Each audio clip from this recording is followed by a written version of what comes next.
বাংলাদেশিদের জন্য ভিসা সংক্রান্ত জটিলতা দূর করতে আমরা গভীরভাবে কাজ করে যাচ্ছি। বাংলাদেশি নাগরিকদের জন্য আরব আমিরাত পুনরায় ভিসা চালু করেছে। মালয়েশিয়া কর্তৃপক্ষ বাংলাদেশি কর্মীদের জন্য প্রথমবারের মতো মাল্টিপল এন্ট্রি ভিসা চালু করেছে।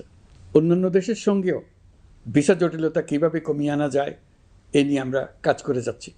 আগামী 5 বছরে জাপানে অন্তত 1 লক্ষ বাংলাদেশি তরুণদের পাঠানোর প্রস্তুতি শুরু করেছে। তরুণদের সেখানে পাঠানোর জন্য বিশেষ প্রশিক্ষণ, অন্যান্য ব্যবস্থাও আমরা নিতে শুরু করেছি।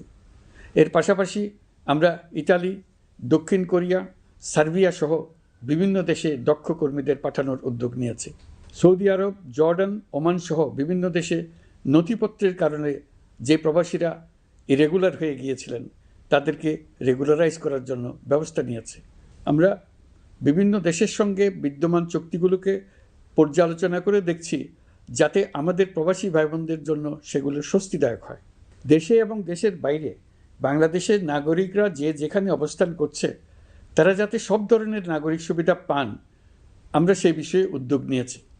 চলতি বছর আমাদের নানা উদ্যোগের ফলে প্রায় 87,000 বাংলাদেশি সুষ্ঠুভাবে হজ পালন করতে পেরেছেন। হজের ব্যয়ও অন্যান্য বছরের তুলনায় আমরা কমিয়ে আনতে পেরেছি।